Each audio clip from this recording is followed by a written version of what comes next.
شادی ہال ہے اور ہم جو ایڈوانس کے پیسے لیتے ہیں بکنگیں ہوتی ہیں تقریباً 3 سے 4 مہینے پہلے نا. اب جو لوگ ایڈوانس رکھوا جاتے ہیں 10,000 5,000 روپے، عموماً ایسا ہوتا ہے کہ 6-7 دن پہلے آ کے وہ کینسل کر جاتے ہیں. تو اس میں ہمیں کیا کرنا چاہیے؟ اس میں ہمیں وہ رقم، کیونکہ ہماری ڈیٹ بک ہو جاتی ہے پھر وہ فیل نہیں ہو سکتی، وہ دن ہمارا دوبارہ جو ہے نا بک نہیں سکتا. تو اس مد میں ہمیں وہ رقم واپسی دینی چاہیے یا نہیں، کیونکہ وہ اب بکے گی نہیں دوبارہ نا. تو اس میں ہماری رہنمائی فرمائیں.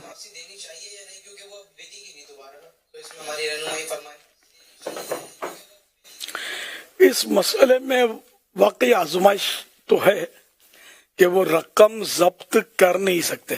جو بھی ایڈوانس، جو کاروباری لوگ بھی، دکاندار بھی، ایڈوانس ضبط کرنے کی جہاں بھی جو بات ہوتی ہے نا، تو وہ یہاں یوں اس طرح ضبط نہیں کر سکتے، واپس تو دینا ہوگا. اب اس میں یہاں ٹینشن تو ہے بندے کو کہ یار وہ میرا تو وہ اب ہول بک نہیں ہوگا.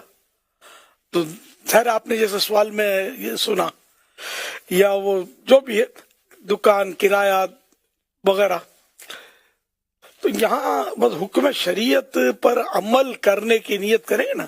کہ حکم شریعت یہ ہے کہ میں اس کو ضبط نہیں کر سکتا، مجھے واپس تو لوٹانے ہیں، اور وہ شریعت کے حکم پر عمل کر کے لوٹائے گا تو انشاءاللہ ثواب کا حقدار ہوگا.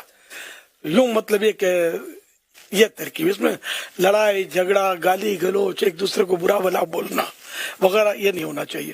کیونکہ جس نے بھی ہال بک کروایا، ویسے بھی اب اس نے جان بوجھ کر تو بک نہیں کروایا آپ سے، انڈرسٹوڈ ہے. کوئی بھی اس طرح تو نہیں کرتا کہ اپنی رقم بھی داؤ پہ لگائے، اور سب نے کون سا میری بات سننی ہے اور سن کر دودھ میں دھو کر پیسے لوٹانے ہیں. تو یوں رسک تو یار کون لے گا؟ تو اس سے کینسل کروا تو ضرور بیچارے کو مجبوری آپ پڑی ہوگی، تو ہمیں اس سے ہمدردی کرنی چاہیے اور اس کے پیسے لوٹانے چاہیے. تو اس طرح ثواب کمانے کے یہ مواقع ہیں. واللہ تعالی اعلم ورسولہ اعلم. عز وجل وصلی اللہ تعالی علیہ وآلہ وسلم. صلو علی الحبیب.